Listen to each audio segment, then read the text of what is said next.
Hello friends, welcome to the ISNA e-medical classes. Today we will discuss regarding guides on use of disinfectant and Spalding principles.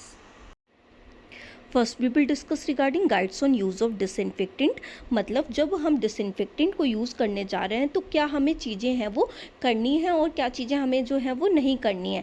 मतलब जब हम disinfectant को use करेंगे तो हमें चीज़ें जो है वो कैसे करके करनी है, कितनी देर के लिए करना है, किस मेथड से हमें क्लीन करना है। तो ये क्या है, हमारा guides on use of disinfectant होता है।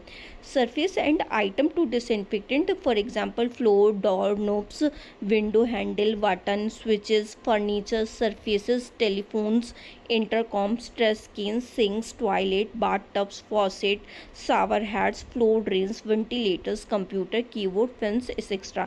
जब हम ये सारी चीज़ें को हमें डिसइंफेक्टेंट करना है, कोई भी सरफेस एरिया जो हमें डिसइंफेक्टेंट करना है, तो हमें क्या करना है, जो हम ये सारी जब चीज़ें करने जा रहे हैं तब हमें ये वाली जो गाइड है वो हमें फॉलो अप करनी होती है। टूल एंड इक्विपमेंट, अल्कोहल और bleach that is 0.05% sodium hypochloride. जब हम कोई भी टूल, कोई भी इक्विपमेंट, जब हम उसको डिसइंफेक्टेंट करेंगे तब हम किसका यूज़ करेंगे, अल्कोहल और ब्लीच सॉल्यूशन जो होता है उसका यूज़ करेंगे, जिसमें कि हम 0.05% सोडियम हाइपोक्लोराइड का यूज़ करते हैं।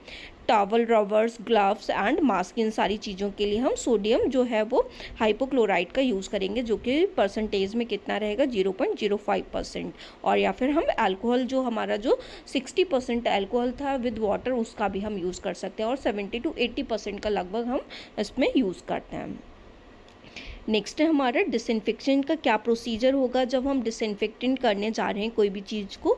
Start with wiping clean the less soiled surfaces. हमें कैसे करके स्टार्ट करना है, जो लेस सॉइल्ड सरफेसेस होंगे, मतलब जो कम कंटामिनेटेड एरिया है, उससे हमें स्टार्ट करना है। Towel should be soaked in bleach before use. Towel कैसी होनी चाहिए, जब हमें टॉवल यूज़ करनी है तो वो पूरी कैसे तरीके से होनी चाहिए, सोक होनी चाहिए, मतलब डूबी हुई होनी चाहिए, किसके अंदर, ब्लीच के अंदर डूबी हुई होनी चाहिए। Rinse articles and surfaces with water and wipe dry 10 minute after disinfection. हमें क्या करना है, हमें सारे आर्टिकल्स जो है वो रिंस करने, वाटर, रनिंग वाटर के अंदर जो सारे आर्टिकल है उनको रिंस करना, मतलब धोना है। एंड सर्फेसेस विद वाटर, और जो भी सरफेस एरिया उसको हमें अच्छी तरीके से वाटर से वाइप धोना है उसको। And wipe dry 10 minute after disinfection, और हमें उसको क्या कर देना है, वाइप करके उसको ड्राई कर देना है 10 मिनट के लिए आफ्टर डिसइंफेक्शन। मतलब डिसइंफेक्शन करने के बाद हमें उसको 10 मिनट के लिए ड्राई होने के लिए रख देना है। Diluted bleach can be use to disinfectant toilet. जो डाइल्यूटेड ब्लीच जो है यूज़ कर रहे हैं हम, उसको हम टॉयलेट को डिसइंफेक्टेंट करने के लिए भी यूज़ कर सकते हैं। Do not flush large amount of highly concentrated bleach down the toilet to keep sewage treatment plant running smoothly. हमें क्या करना है, जो हमने ब्लीच जो है उसको हमें एकदम से लार्जली अमाउंट में, जो हाईली कंसनट्रेटेड ब्लीच जो थी उसको हमें एकदम से नहीं फेंक देना होता है, हमें उसको फ्लश नहीं कर देना होता है। वो क्या करेगा, वो सीवेज ट्रीटमेंट जो होता है वो अपना जो स्लोली तरीके से वो अपना सीवेज ट्रीटमेंट जो है वो खुद से कर लेगा। मतलब अगर हम उसका यूज़ कर लेंगे अगर किसी चीज़ में, तो वो अपना सीवेज ट्रीटमेंट, क्योंकि जो ब्लीच होती है जो उसका क्लोरीन का यूज़ किया जाता है उसको हम सीवेज ट्रीटमेंट के लिए भी करते हैं, तो हमें उसको ऐसे करके डायरेक्टली जो है वो फ्लश आउट नहीं कर देना, वेस्ट नहीं कर देना।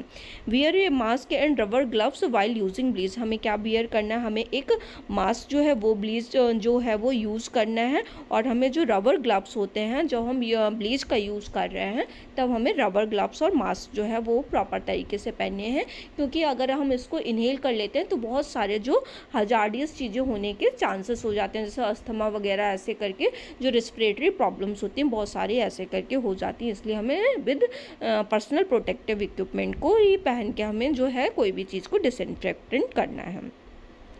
नेक्स्ट है हमारे स्पॉल्डिंग प्रिंसिपल्स। स्पॉल्डिंग्स प्रिंसिपल्स क्या हैं, Spaulding believe that the nature of disinfectants could be understood रियरली if instrument and item for patient care were categorize as critical, semi critical and non critical.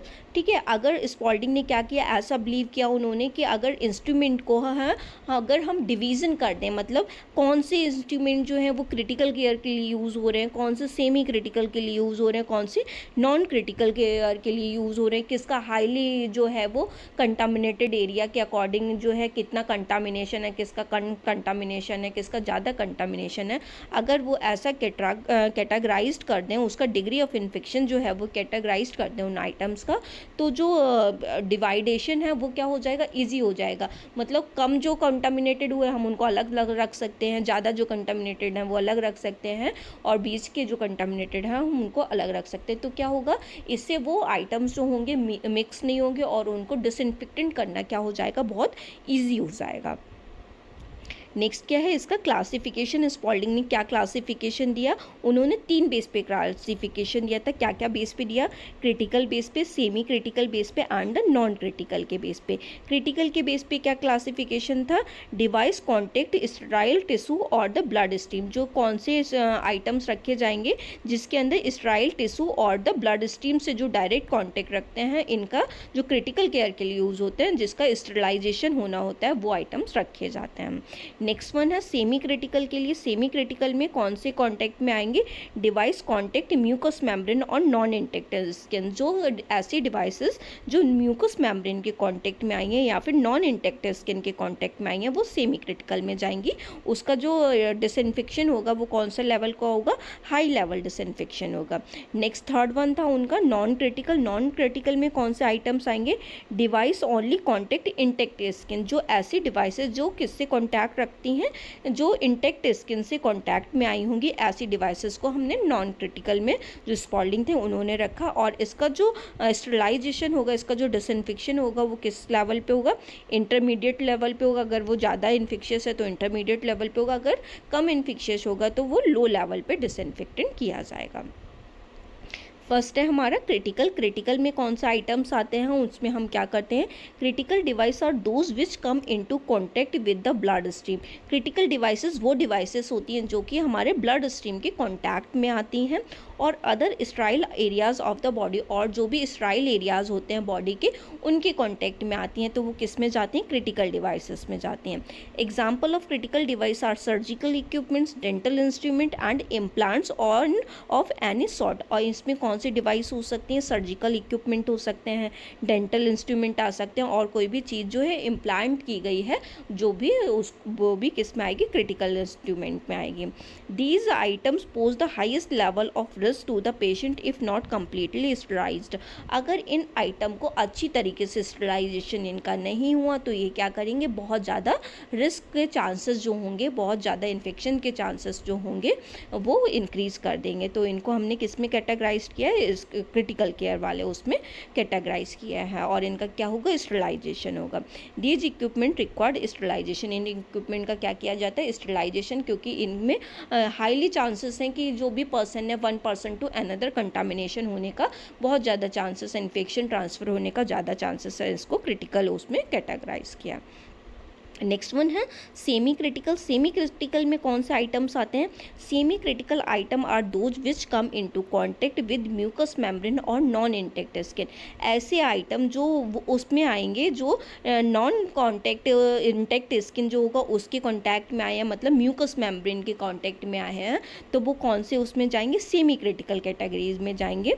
Example of semi critical devices are the trans oesophageal echocardiogram हो गया, ultrasound probes हो गए, laryngoscope blade हो गया and the vaginal probes हो गया। ये क्या होते हैं, ये डायरेक्ट म्यूकस मेम्ब्रेन के कांटेक्ट में आते हैं, तो ये किस में जाते हैं, सेमी क्रिटिकल में जाते हैं।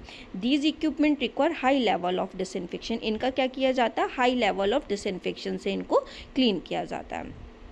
नेक्स्ट वन है हमारा non critical. Non critical devices क्या होती हैं, non critical devices are those which come into contact with intact skin. Non critical devices वो डिवाइसेस होती हैं जो कि इंटैक्ट स्किन के कांटेक्ट में आती हैं। Example of these are stethoscope, blood pressure monitor, cuffs and crutches. ऐसी क्या चीज़ें होती हैं, जैसे स्टेथोस्कोप हो गया, ब्लड प्रेशर मॉनिटर, काफ्स हो गया, क्रचेज हो गया, जो वो यूज़ होते हैं, ये किस में आएंगे, नॉन क्रिटिकल डिवाइसेस में। इनका क्या होगा, इनको जो है वो लो लेवल से या फिर इंटरमीडिएट लेवल से इनको स्टेरिलाइज किया जाता है। Most non critical item can be cleaned and then disinfected by low level disinfectant. इन आइटम को क्या किया जाएगा, पहले क्लीन कर दिया जाता है और फिर जो लो लेवल का डिसइंफेक्टेंट होता है उससे इनको स्टरलाइज कर दिया जाता है। And do not require transportation to a central processing area. इनको जो CSSD एरिया होता है जहाँ पे हाई लेवल का ऑटोक्लेविंग वगैरह होता है, इनको वहाँ पे ट्रांसफ़र करने का रिक्वायरमेंट जो है वो नहीं होता है।